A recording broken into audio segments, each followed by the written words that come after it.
Here. Welcome everyone to this evening's event for Holocaust Memorial Week at Oregon State University. I'm Dr. Benita Blessing. I'm on faculty in World Languages and Cultures here at Oregon State University. We mark the 35th Holocaust Memorial Week this week at Oregon State University.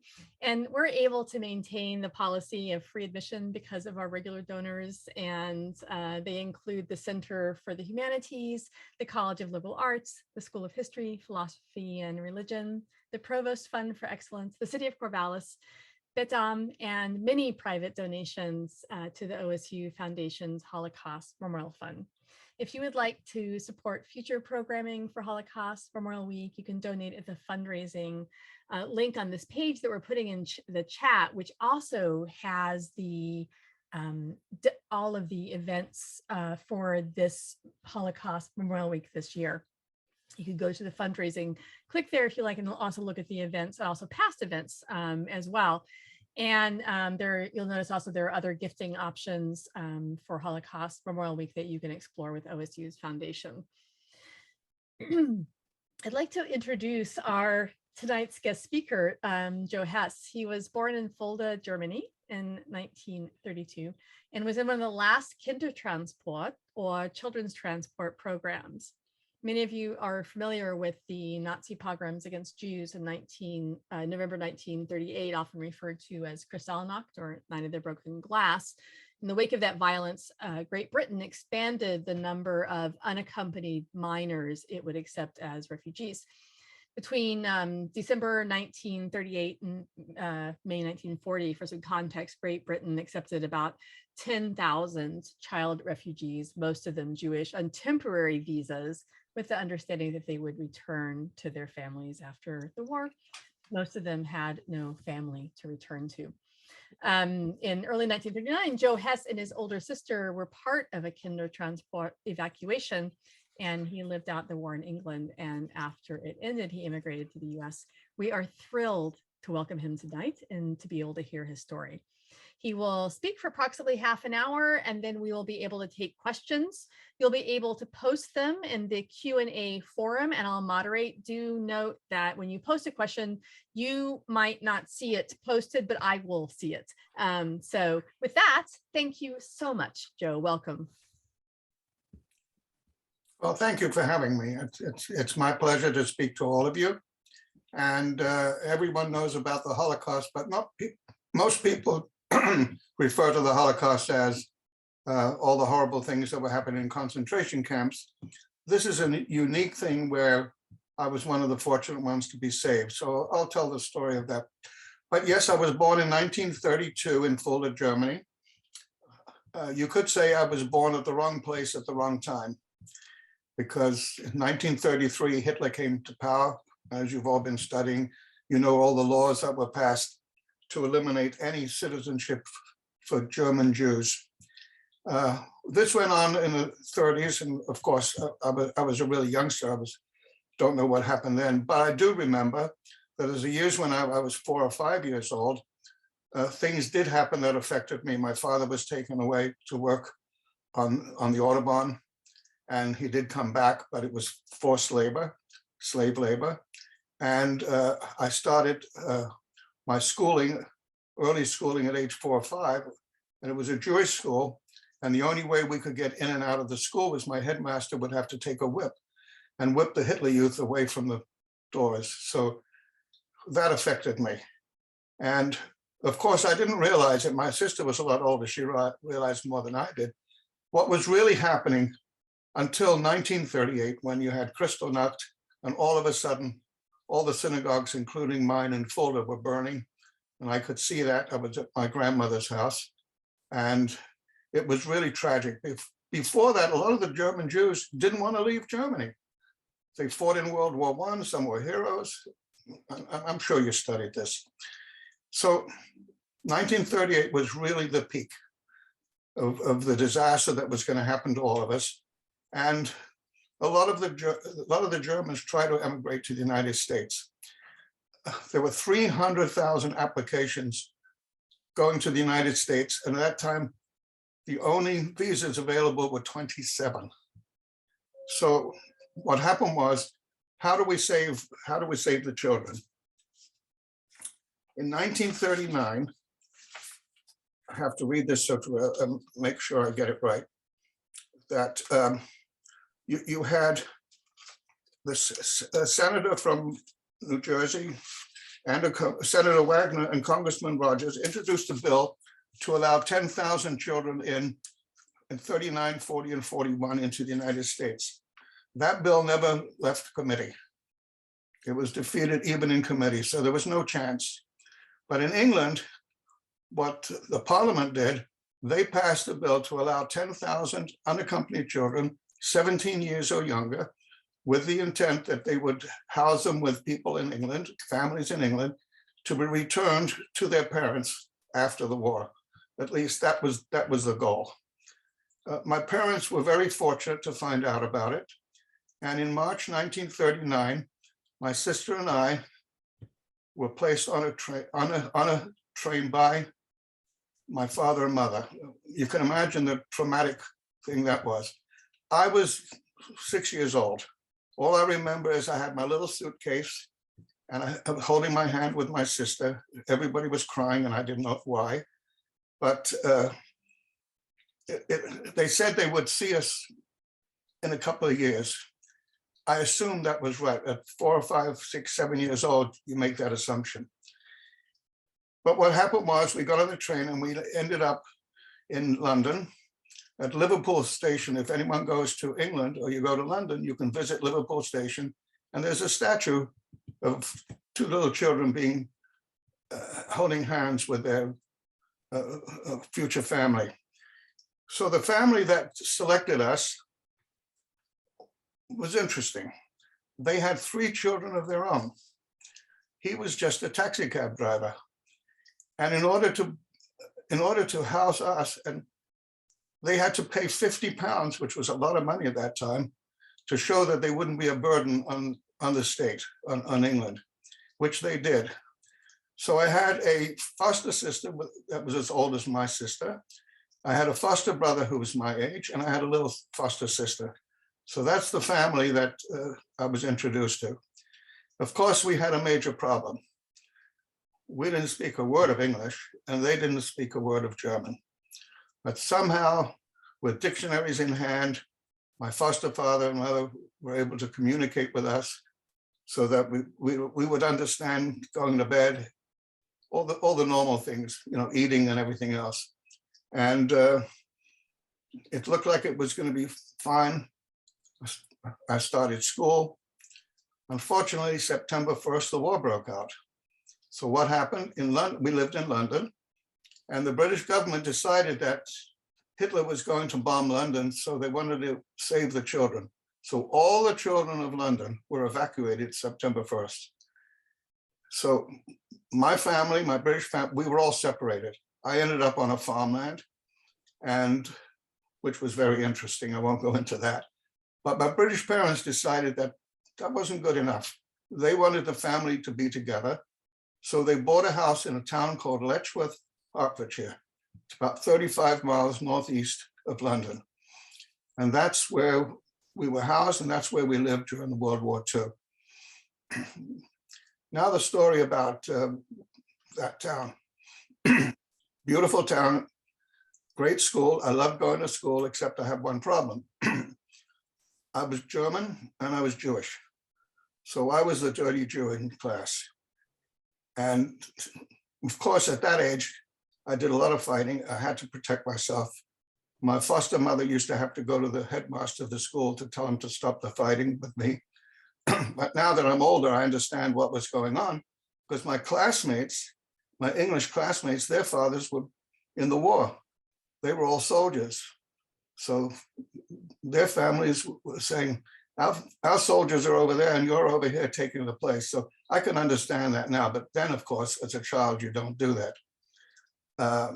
But it was pervasive. Even my geography teacher would come in every morning, clap me over the head and says, how's my little German?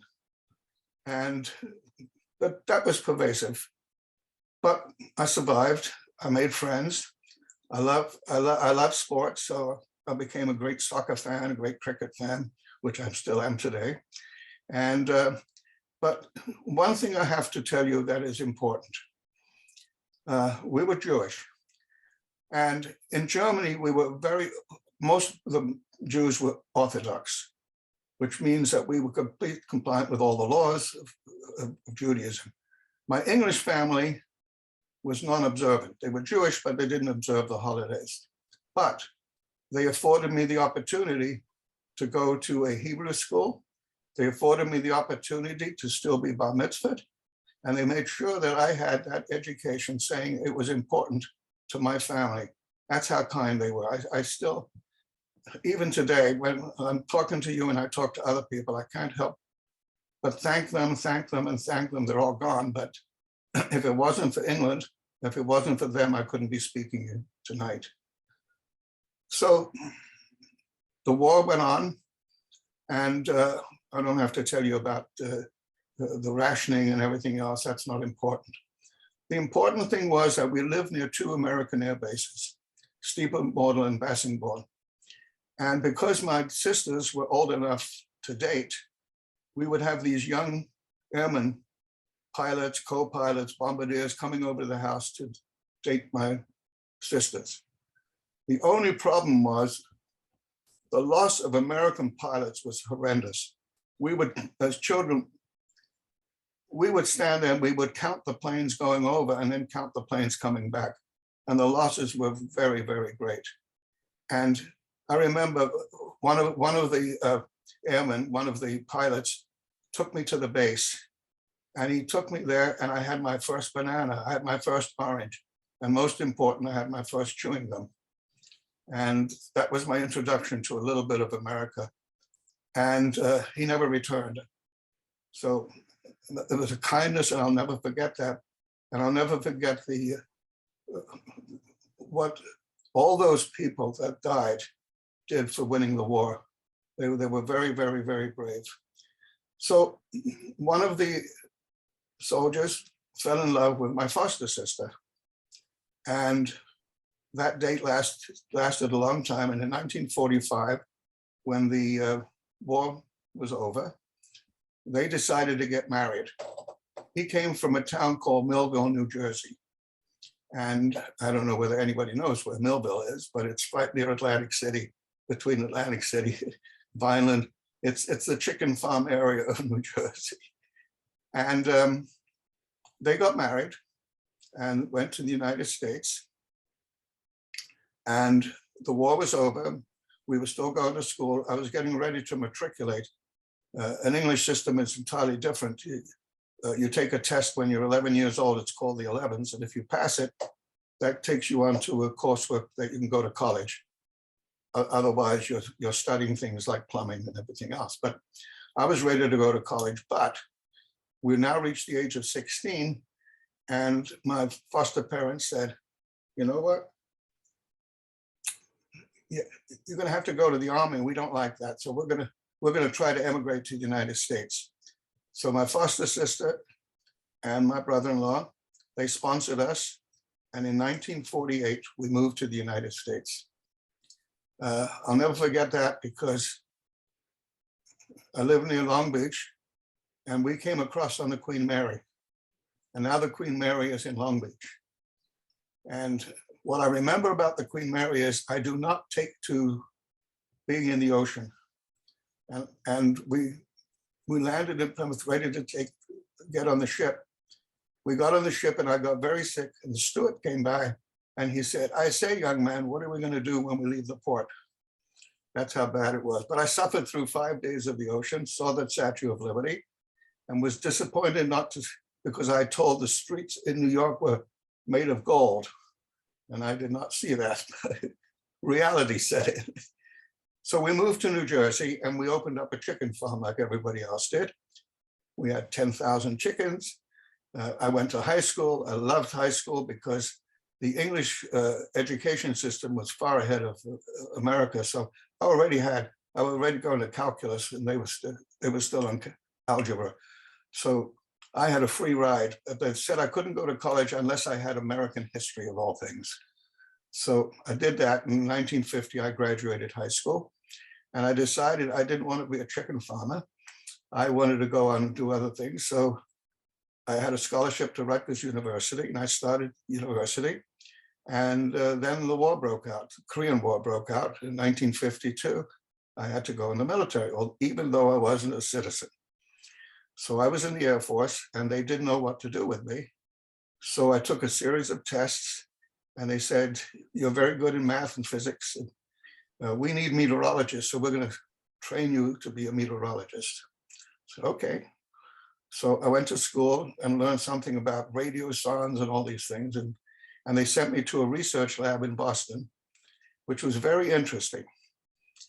In that research lab, you had the people that made the forecast for Hitler in the D-Day, working along with the US scientists that made the D-Day for Eisenhower. Great scientists, very nice people.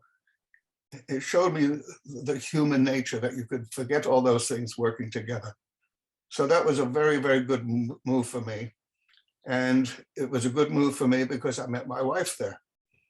And I won't go into that story, but that was interesting. So we decided to get married. I had a project that I had to go to in Nebraska, and I stayed there for a couple of months. And then I said, I'm coming back. So this was 1955. So I came back from one of the dates, and my sister called, and she said, "I've got some news for you. Our father is alive." Now, I had assumed in 1945, I was told, because the Germans kept tremendous records, I was told that everybody, my mother had died in one of the concentration camps with my grandmother, my aunts and my uncles, and my dad. So I'd already forgotten. I'd said my prayers over them. I said, that's the way it is. Life goes on. And my foster parents said, "Don't worry about it. You're going to be part of our family." They never took out any paperwork. No, nothing. We just became part of that family. So what a shock it was in 1955. So I went to work the next day, and I told my boss, I said, "I got a call last night that my father's alive." Now, they all knew my story, where I came from and everything else. So everybody was shocked. They called Washington, and within 24 hours, I was on a plane and to meet my father for the first time in 17 years. And when I arrived, I will show you a picture of a happy couple.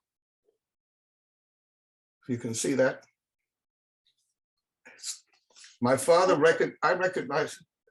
Joe, could you raise that up a little bit? There we go. Thank you. You see it?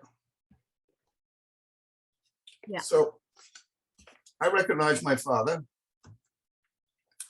and he recognized me because I have a scar on my forehead where my good sisters pushed me into a fence and made a hole in my head, but he recognized me.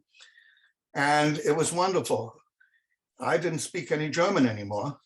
And of course, he didn't speak any English, but the Air Force gave me an interpreter to be with my father. But what's magic is, and I don't know, I never studied this or read it, but I truly believe it, that in your brain and your system, you still maintain a certain amount of the language that you had. And it doesn't take much for someone to repeat words and then all of a sudden you understand it. It doesn't allow you to speak the language, but you start understanding. And I started to understand my dad. We'd go out for walks and talk. It was wonderful. It was just a wonderful experience. And my dad wouldn't talk anything about what was going on. All I knew was that the Russians had liberated one of the slave labor camps and accused him of working for the Germans and sent him to Siberia for 10 years. So he was in like 8 concentration camps and had 10 years in Siberia, 17 years in camps, and he still survived. Going through all of that, he still wanted to stay in Germany. And I said, no, I don't like anything about Germany. You're going to come and stay with us. So a year later, he came to the United States and he stayed with my sister. And in 1956, when I got married, I had the honor of having 2 dads take me down, participate in my wedding. It was a wonderful feeling. Make a long story short, he stayed with my sister for about a year and then moved to New York in the German Jewish area of New York City and got a job and finally found another lady, wonderful lady. They got married and he lived a wonderful life. In the 1970s, when he retired, I moved him to California and he lived vicariously through all the things that parents do. For example, you know, your children graduate high school, they graduate college, they get married, they have children. He didn't have any of that opportunity, but he lived it vicariously through me and my family. He had a wonderful life. And he told me that God had said that he would live to be 90, and he lived to be 91. And at his funeral, I said he was such a good guy that God gave him an extra year. But it was a strange experience. And so if it wasn't for England, the only country to allow 10,000, when you think of the millions of children that were killed in the Holocaust, I'm standing before you tonight as one of the few that were lucky. Whether it was God or what it was, I was very, very fortunate to be just one of 10,000 after all the millions that were murdered. And I can't tell you how I appreciate and I think about it all the day, especially when all of a sudden, 80 years later, having gone through this, I turn on the TV, I turn on Ukraine, and I see kids with their heads up against the train window, their hand up, saying goodbye to a father who put them on the train, and they may never see that father again. And I said, 80 years ago, I went through this, and here we are today. The same thing is happening. It's a shame, but history does repeat itself. We're very cruel people. We tend to either love war or can't live without it. And I felt so bad that I thought life was over. That period of my life and that period of history was over, but it isn't. And it's really sad. And even today, I heard that in the United States, anti-Semitic incidents this year or last year were the highest in the history of the United States. So anti-Semitism is still alive and kicking. When I speak to school children, I'm very careful to tell them that the effect that this Kindertransport had on me. I had a foster mother, but it's not the same as your own mother. She was kind. You know, if I fell or I was sick, she would take care of me, hold me. But when she held me, it wasn't my mother. And I can't tell you an inner feeling that you get when that happens, but that was one of the horrible things that happened. But saving my life, and these people were so kind, and there were many kind people in the Kindertransport. Some weren't so kind. Some used the people that they saved as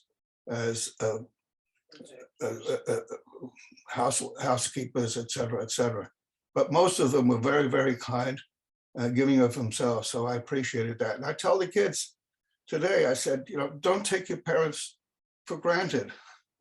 And I always leave my speeches to the kids. I said, go home and hug your parents. It's very important. So that's pretty much the story. It's a little unique. One, it's the Kindertransport, which a lot of you didn't know about. And number two, the unique thing is I had the miracle of having a father come back after 17 years. So I've lived a very, very, very, very precious life. And because God gave me that chance, I do a lot of volunteer work, and I've done that for my whole life because I figured I have to give it back.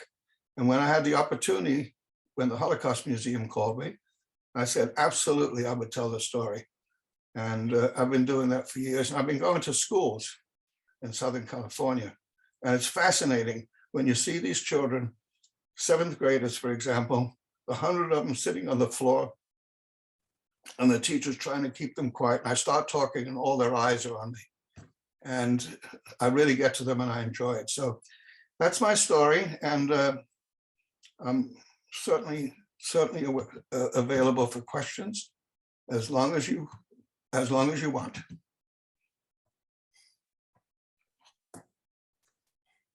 Thanks so much for this really interesting talk. And you can all post questions if you hit that Q&A button at the bottom of your screen. You can post some questions and then we'll be able to I'll read them then for Joe. And if we have several kinds of questions that are similar, then I'll combine those and ask them as one. Okay. We already have one question, which is, first of all, someone, thank you so much for telling your story. And they would also like to know, how did you find out that your father was still alive? Can you go into a bit more detail about that? You mentioned Yes, certainly. He was released in Siberia and they sent him to Moscow and they said, you now become a Russian citizen. Your children are dead because of Hitler bombed London and they couldn't be alive. And my father said no. And he came into Fulda, stayed with friends. And we had an uncle and aunt in Columbus, Ohio. So he called them and said, I'm back. Where is Ilsa and Seppel? They used to call me Seppel. So that was the connection through my aunt in Columbus, Ohio, who then called my sister. Wow, that is fascinating. And gosh, I really appreciate the background in that story, and the importance of family and networks are quite clear.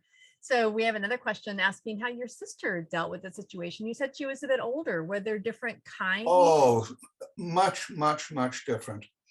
I never realized it at that time. I'm 6 and 7 years old, but she's 12 years old. She's becoming a teenager. She threatened to commit suicide. She did not want to leave Germany, but my father said, you've got to take care of your brother. And so that's why she came with me to England. But she had a rough time because being a teenager, she didn't really accept my foster parents that much. I mean, we lived together and everything else, but she still had this feeling that they're not my parents, they're not my parents. She worked, and even today, we talk all the time today. She's still alive, by the way. She's going to be 94. And we talk all the time about those years when I said, how come you were so mean? How come you didn't like? She said, well, I didn't feel at home. I felt like I was a slave. I was doing things. I said, no, but they saved our lives. But it was very, very hard on her. But she remembers everything about my town, Fulda. And she had friends there, and often she'll tell me things about, of course, I didn't know anything about the town, but she remembered everything. So to answer the question, she was just sad that it happened to her. And it took a long, long time to appreciate the fact that she was saved. Yeah, your point about her being that much older really does make a big difference, I can imagine. I hope that you'll send her our best greetings from Oregon State. I wouldn't be Kantaweise without knowing her directly. I have another colleague in the School of History, Philosophy, and Religion, Eliza Barstow, who would like to know just 2 questions. And one of them, I see other people with this question as well, asking if you, first of all, if you ever went back to Germany. And the second question is, did you find it difficult to start talking about your experience of the war? You're quite comfortable with that topic now, but was it difficult? So first, did you go back to Germany ever? And second, what has it been like developing as a speaker? Yes. Trying to remember the exact year, so I apologize, but it was in the 80s. We received a telegram from the mayor of Fulda inviting all survivors back to Fulda, paying for our airfare, our hotels, everything. So my wife and I, my sister and her husband, and my father, we went back to Fulda.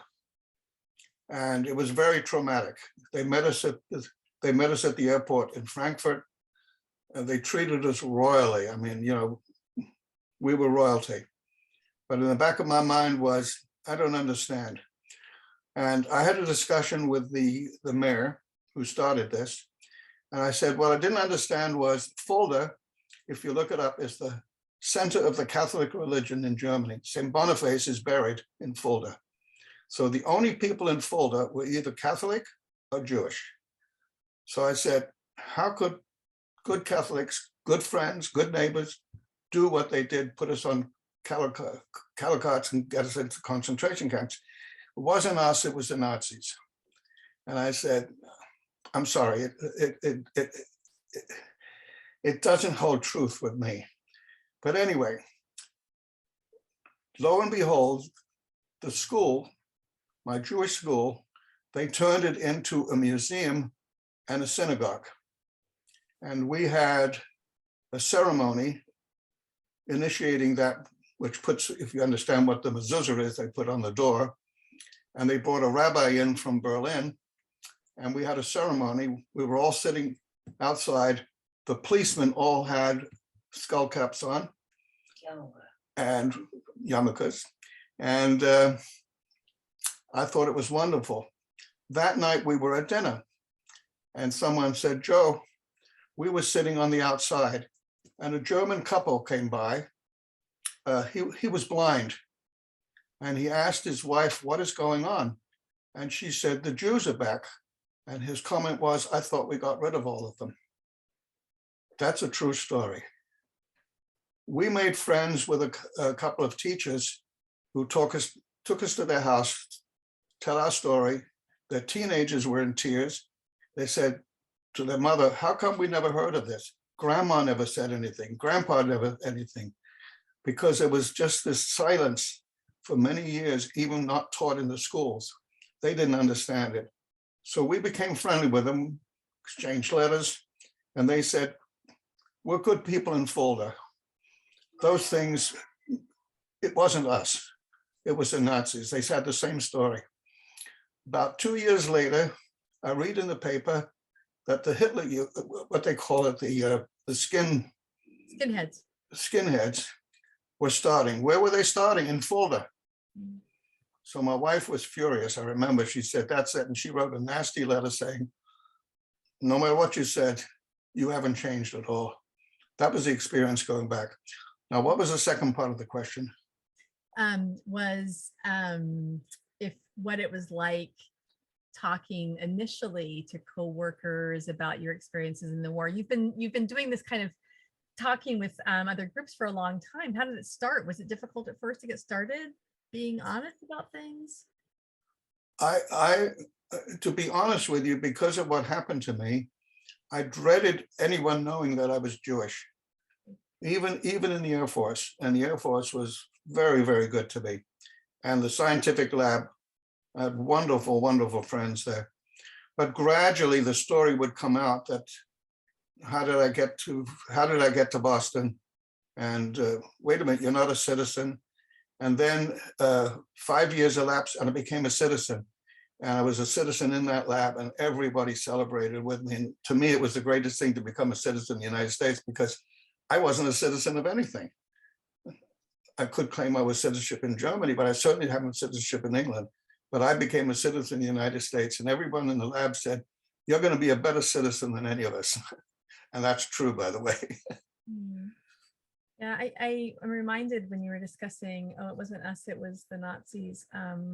General Clay complained when they were doing denazification programs in West Germany after the war that apparently no one had been a Nazi in Germany, right? So right. I think it's exactly. Everyone said that they hadn't been that. I think exactly. Yeah, it's a difficult piece, I think. Thinking about but in responsibility. And what's happened is, they took in 1 million Syrian refugees. Remembering from, even mentioning, Prime Minister Maliki said, we remember the past, so we're going to try to be better in the future. And they took 1 million. So they're trying very, very hard, but you still have anti-Semitism in Germany. That'll never change. Yeah, I would like to I see a couple of my students in the audience, and I just want to remind them that anti-Semitism is the unfair treatment of Jews, discrimination against Jews. We've talked about that in our class today, or I guess last week. So I just want to remind them, anti-Semitism is kind of a word that we talk a lot about. We don't always remember that it is persecution of Jews, hateful acts. Yeah, I home in on that, but you have to realize that Hitler's goal was to have an Aryan nation. So he had no use for LBGT. He had no use for anybody that was not pure. The laws that were passed in the 1930s made sure of that. So no pure, you had to be a pure German to be a doctor. You had to even go to college or anything else. So it wasn't just the Jews.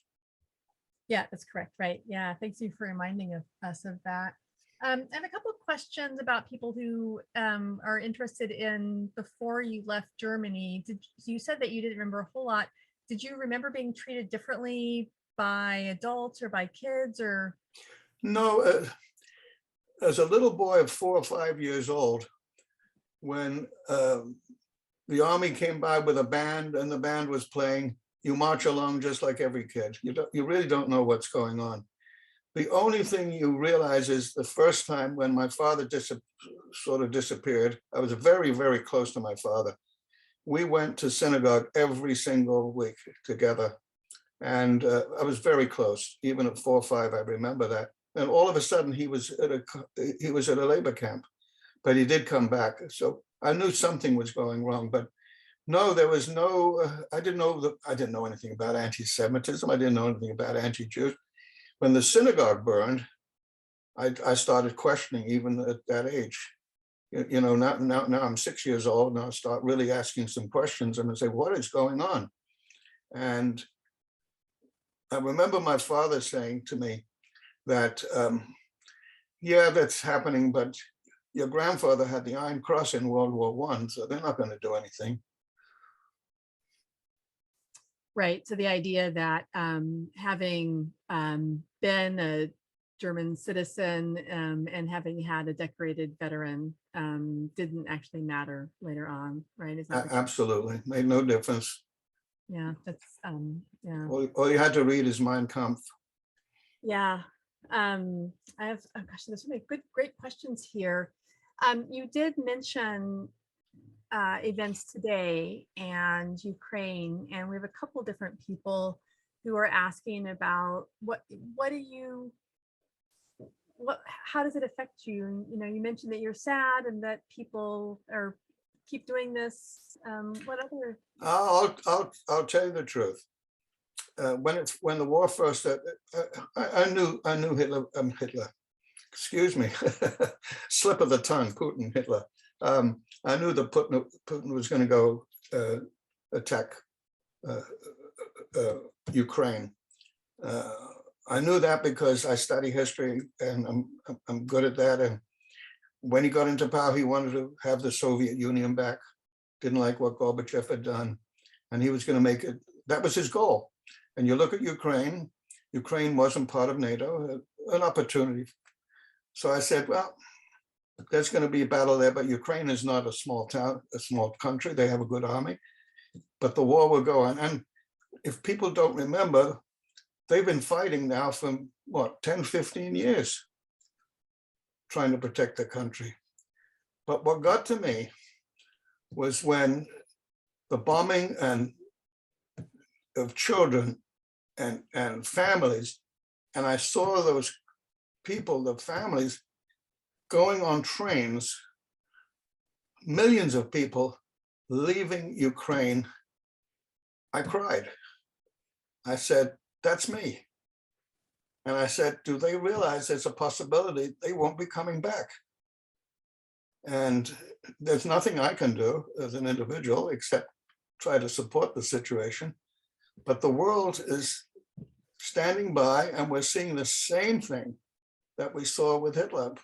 When, for example, when Hitler first came to power and everything in 1938, well, when we had the Olympics, they said, oh, we're not going to go to the Olympics. 350 US athletes went there. But so I still am today. It bothers me tremendously. The news is the news, but every time in my mind, I see the picture. I have a picture in my mind right now of that little girl with her hand up against the window, and her father's hand is on the other side of the window, saying goodbye because the men weren't allowed to leave. And I said, that was me 80 years ago, and we never learned. So I'm very, very sad about that, and it affects me tremendously. Mm. Yeah, I appreciate you taking the time to answer that. I know it's a quite difficult piece to think about. I have several questions asking more about the very unique kind of story that that you've told tonight. First of all, so I'm going to combine some of these questions. Did you or your sister have contact with other Kindertransport children, or were you really by yourselves? Were you aware that you were part of a larger group of refugees? I wasn't, I was too young. Okay. You know, in 1939, I was getting to be 7 years old. I was still 6 years old. And when we got into Liverpool Street Station, all of us, everybody was in, and the parents would pick people up, you know, families up. And that's the last. I have no knowledge of any other people on the Kindertransport. Mm-hmm. Now, in England, they did form an organization of Kindertransport survivors. Mm-hmm. And I was in touch once with them, but very rarely, once in a while, I'll come across someone who was on the Kindertransport. Of course, we had no knowledge of each other or anything else, but we were, you know, anytime that happened, we looked at each other and said, we were the lucky ones. Yeah. I mean, your point earlier about what a unique story this is, I think is really important for us to really think about. Oh my gosh, look at, so you discussed your father's experience with the Russians. Can you say a little bit more about that and talk about, like, do you know more of that story? I'll tell you what's happened. If you, and this goes across the board of all Holocaust survivors, whether in concentration camp or even us. My father would never talk about his experiences. I tried when we first met. I said, so how did you get out? I don't want to talk about it. He said, it was too horrible. He says, I have so many horrible memories. I did ask him, I said, when is the last time you saw my mother? And he said that he was in a concentration camp and she was in the same camp. He didn't know that, but he recognized her. They were separated and all they could do was wave together, and she went off to the gas chambers. So that part he told me.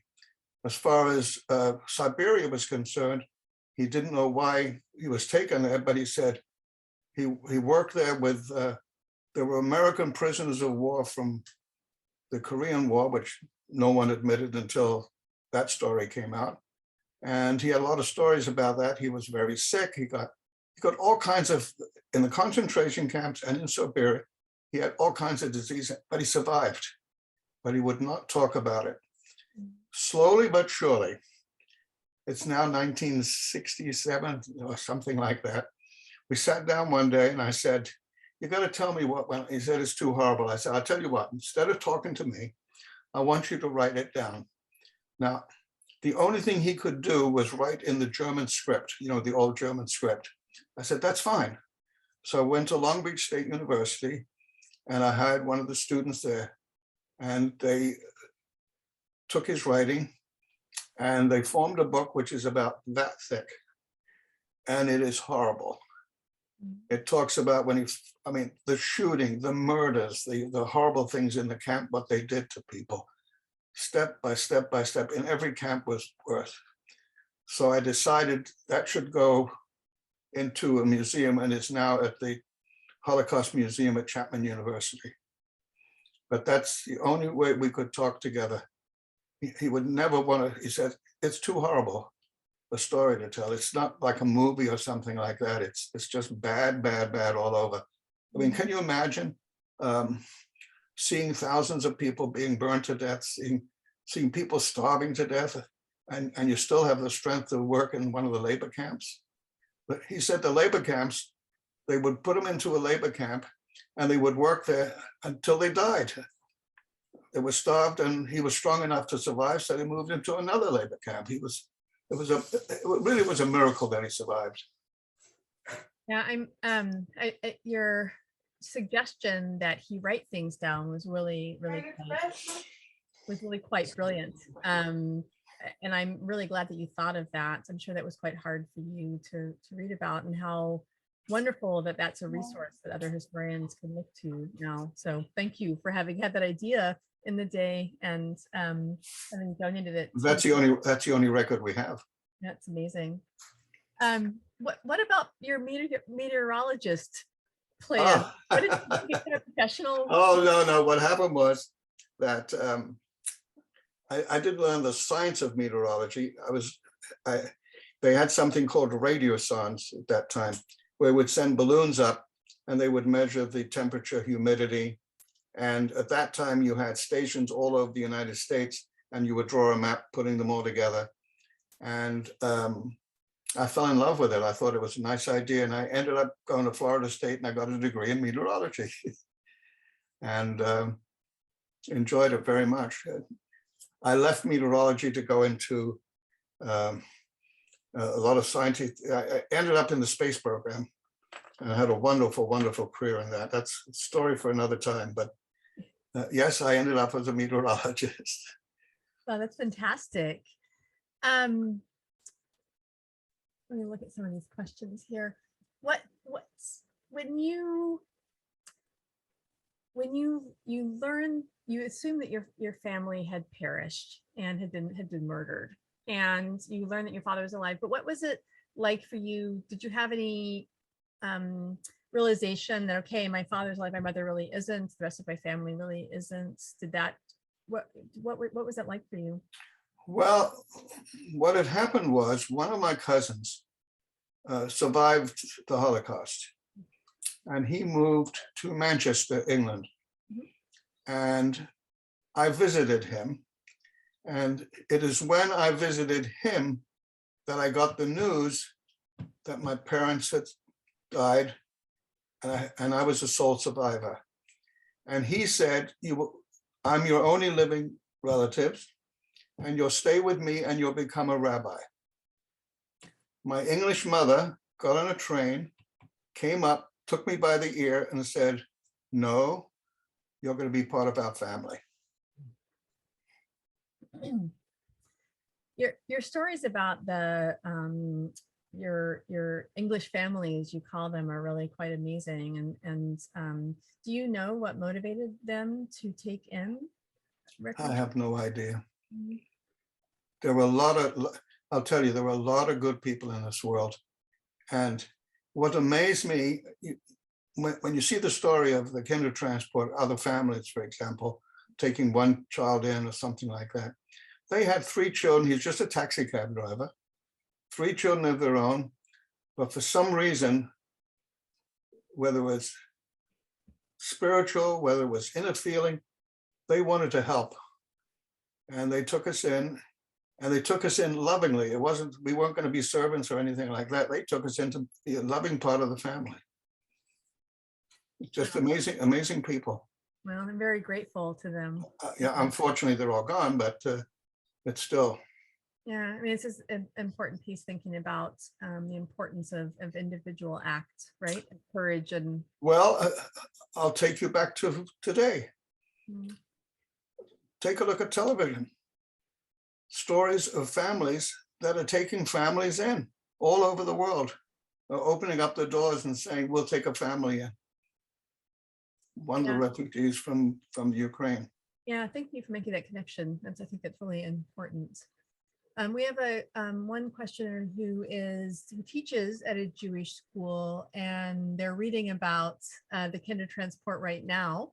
And the teacher would like, first of all, they're going to be able to tell their students that they actually talked with someone from that. So that's an important piece. I'll remind that teacher that this interview will be available on our website as well, so you can use it with your students there as well. And the question is, do you have any messages you'd like to pass on to Jewish children today? I would say to them, maintain your religion. You're going to face, I don't care who you are, at what level you are, you're going to face anti-Semitism. You're stronger than that. And the thing that you have to realize, you have a heritage. You have a heritage in the Bible that goes back to the Egyptians, but more important, it goes back to modern times when Hitler tried to get rid of all the Jews. You are alive and you will maintain that, and your family maintain it. You need to tell the story. You know, we have a Passover every year, and in Passover, we tell the story of survival from the Egyptians. Well, your job is to tell the story of the survival of the Holocaust, because you're alive today because somebody else didn't die and you were born. So I tell them they have a big responsibility to tell the story and to maintain their Judaism. It's very important. Thank you for that. You mentioned Passover. Was it easy? Was it difficult to maintain your religious faith after? It was peculiar. I will tell you that in that little suitcase that I had on the train leaving Germany was my prayer book. It was precious to me. Now, as I mentioned, my English parents were non-observant, but I would, every morning and every night, I would say my prayers, because that's where I was brought up. And they supported that. As I said, they sent me to a Hebrew school. They made sure I was bar mitzvah. They supported that. In a way, I lost a lot of it because I'm a kid and you tend to forget things. But when I got married, I made sure that my children got trained properly. They went to Hebrew school. They realized they were Jewish. And today, all their children went to Jewish school. All my grandchildren went there. So what I've achieved through my wife and being saved, I formed a large family now that are survivors, but the religion has survived, which is very important to me. Tell me about your grandchildren. How many do you have? I have 4 grandchildren. I have 2 great-grandsons. Thank God. All of them wonderful, of course. As parents and grandparents, everybody says that, but they are. Oh, I'm sure they are. They are. They are. They're good kids, especially my children. We live in a assisted living facility now, close to my children, and they are. My daughter has become my mother, and as you know, at my age, but they're very close and they're very caring, and through them, all my grandchildren are just loving. So very precious, and love all of them very, very much. Have they heard you talk at some of these talks before? Yes. They went to a Jewish school and I spoke there. They all know. My father and I were interviewed by the Holocaust Museum that's in Yale University. So our story is in Yale University, and they were present when I had my interview. So they all know the story, and they all like Grandpa. My kids love their grandpa. Grandpa Max was, my son named his first child after my father. Unfortunately, the kid died when he was 3 years old. So a little tragedy in the family, but that was a relationship. He didn't think twice about it. He was going to name his son after my father. Well, I'm happy to hear that your father was able to have such an important role in your life and in your children's lives. Right. When you mentioned earlier about your father writing things in Zutalin, right, the German script, did you speak German? I mean, you mentioned that you were able to understand him and it kind of came back. Did you? No, okay. Not at all. In fact, I have an aversion. Okay. As you can imagine, I've never bought anything German. I've never bought a German car. Even today, I just won't do that. I'm not the forgiven kind when it comes to this. I mean, people say, yeah, but it's the children and the grandchildren. You can't do that because it was their parents. I said, I'm sorry. That's, they should have taught their children better. That even the children don't know the horrors that they did. So. Yeah, no, thank you for sharing that. I think it's important that we think about the different ways that people who have survived the Holocaust have have dealt with the violence and the brutality in different kinds of ways. And I do really appreciate you offering that perspective. So do I understand? I'm looking at a couple of the questions here. So you went to Hebrew school. Were you going to Hebrew school with other kids who were from the Kindertransport, or were these? No. We lived in Letchworth, Hertfordshire, and there were other Jewish families. As far as I know, there was no one from the Kindertransport, and there was no one from survivors. These were English Jewish children. Okay. Did they? Not too many. Yeah. Did they treat you differently at all? No.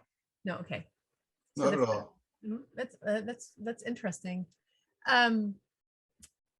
Religion has a funny way of being the glue that brings people together. So Jewish children playing with Jewish children, there's like a glue there that puts you together because you're the same faith. You don't have to worry about the outside world being anti-Semitic. Yeah. Yeah, it sounds like that was an important space for you to also find some community, which seems like it would have been quite important as a child. I also will tell you that the British government was pretty good about this. We would have a social worker visit us all the time, and they would want to, I remember this woman, and in fact, one of the papers I have shows that they would write a report, and in the report they said they're healthy, they're going to school, he's maintaining his Jewish religion. They kept track of that to make sure that the children, as part of the Kindertransport, were treated fairly and were comfortable, safe, and the government made sure of that by sending social workers out to visit us. So. I had not realized that, actually. Thank you for that piece. I'll be making sure to integrate that into my courses from now on.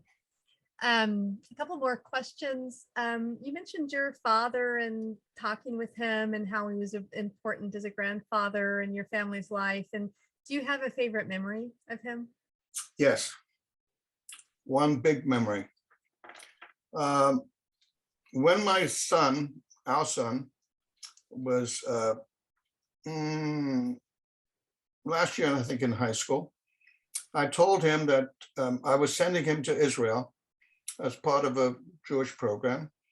And he said, I don't want to go because I'm on the track team. I said, you're going. He went to Israel. And when he got to Israel, at the airport in Israel, there were many, many people saying, hi, Jim, I'm your cousin. Now, we had no idea, none, that we had any relatives. So I asked my father, and I said, Dad, what's going on? He said, oh, your mother's sister married an Israeli and lived in Israel. You have cousins there. So I said, thanks for telling me now. But make a long story short, I said, we're going to Israel and we're going to take you there. So the fondest memory I have is seeing my father with his brother-in-law walking hand in hand, two 75-year-old people walking hand and crying as they're walking along. And I said to myself, Doc made it for me. Based on thinking about that, do you or does your sister have memories of your mother that you talk about? My sister was in love with my mother. She's naturally. I don't have that many memories. It's a shame. Remember what I said, I missed that part of my life because I'm supposed to have that part of my life that, my mother was my mother. She was so wonderful and everything else. I had a foster mother. It's not the same in reality.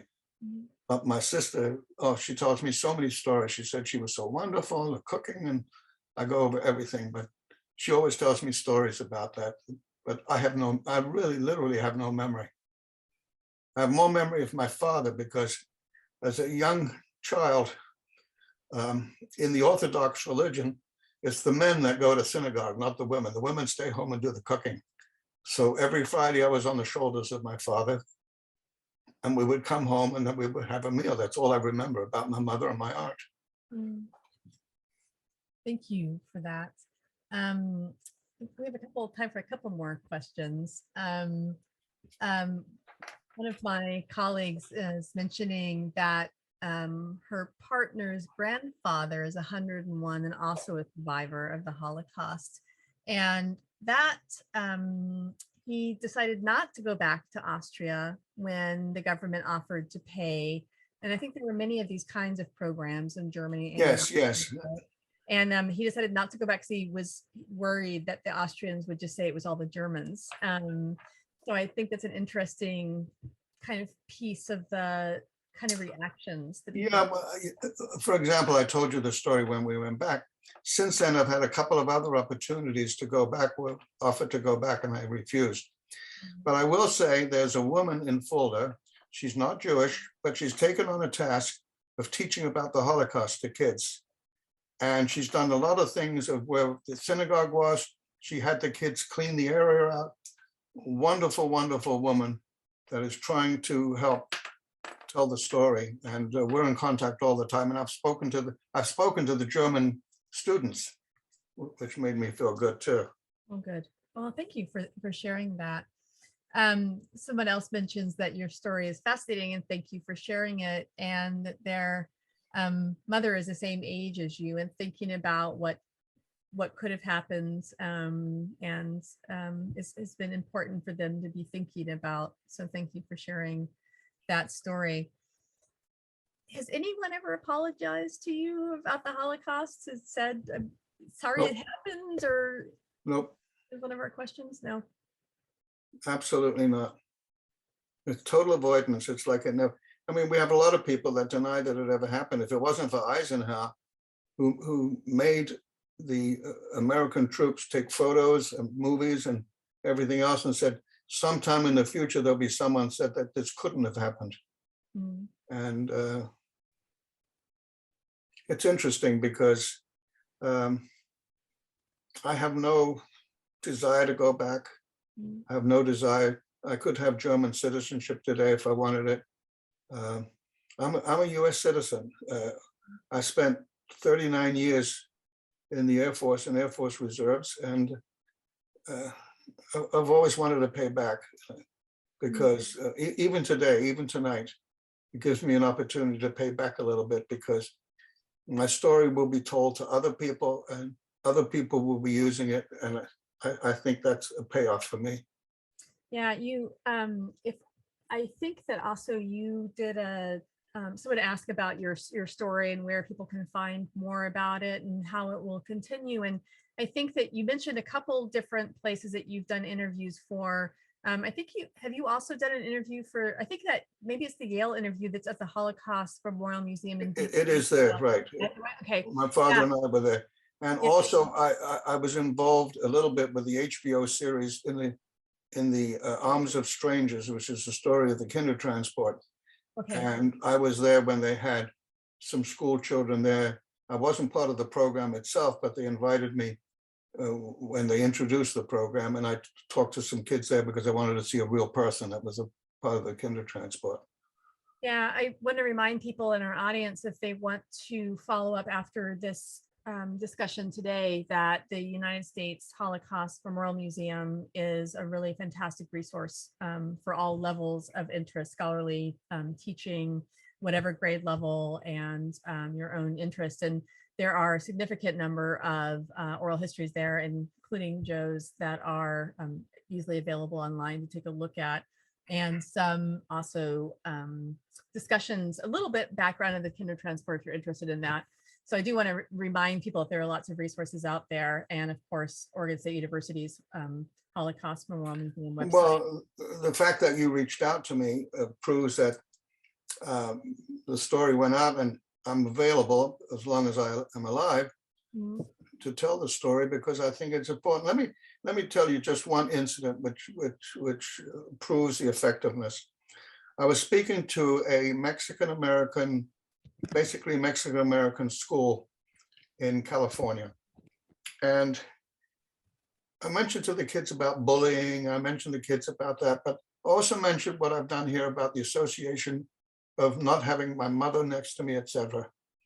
I get a letter from one of the students, and she said she hadn't talked to her father in 3 years. And after she heard me speak, and I told her to go home and hug her parents, she got hold of her father, hugged her father, and they stayed together. Now, if you want a payoff for speaking, that was a big payoff for me. That really does sound like a really important way to have that really has had some important It's a real message. yeah, beyond even your initial message about what these relationships really matter. As we sign off, I think we're probably going to call it quits here for this evening, and I really want to thank you. But I also want to thank. I can stay as long as you want. Now, I also want to thank your wife. Is she there in the room with you? Yes, she is. I am not my glory. So She's in a wheelchair, and I told her to stay out of it. Well, I'm glad that she's there with you. It must be hard for her sometimes to listen to these stories. Quite often. She hears it many times, and she's my biggest critic. Well, okay. And my biggest supporter. Yeah, but thank you so much for being there. And I'll wave at you even if we don't quite see you in the screen here. And I appreciate that you're allowing us to keep your husband here for a little bit this evening. Oh, yes. Yeah, thank you so much. I think we're kind of coming to the ends of our questions, but are there any closing thoughts you'd like to leave us with? I guess the biggest thing, if anybody has any questions, if anybody wants to contact me, if anybody wants me to speak to a school or their students, I'm available. The big thing I will leave with people is that the horrors of Ukraine teaches us a story that history does repeat itself. Don't take for granted the life that we're having in the United States, that we live in a democracy. Right now, we have a split country. We have a lot of things, but defend the democracy, because the democracy will only save the world. Dictatorships come and they go. Democracies stay. And the young people today have a challenge. Your students have a real challenge. They're the future leaders. And they have to realize that this is a real challenging world. Thank you. If people do want to connect with you, how might they go about best doing that? Well, you have my email. Get in touch with me and we'll take it from there. Okay, so if anyone wants to contact me, Be a Blessing, you can find me. Absolutely. I'm more than happy to pass on anything to that. I really want to thank everyone for coming this evening. I know that it's week 5 in our semester here, and I see many of my students in the audience and several of my colleagues, and just really appreciate them all being here. And I really want to thank you as well, Joe, for being here, and again to my pleasure, and yourself for being here. Oh, that's fine. No, but I would love to be a fly on the wall when you have a discussion. Oh my gosh. Well, maybe I will. You know what? I'm meeting with my students again on Thursday, and I'll send you a summary of that. How does that?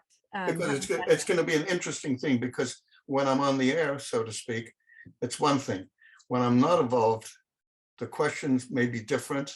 Yeah. Different. And, I don't believe that, or I couldn't believe this, or something like that.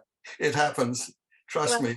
Trust me, you're going to get that. Okay, well then I'm looking forward to that discussion with my students on Thursday, and I'll promise them here, and I'll promise you that I'll follow up with you afterwards. Very good. We posted in the College of Liberal Arts the Holocaust Memorial Week website again for those of you watching today, and you can take a look at the future events that we have going. Remember that we have this week, and we have 2 events also next week as well. Thank you so much, everyone.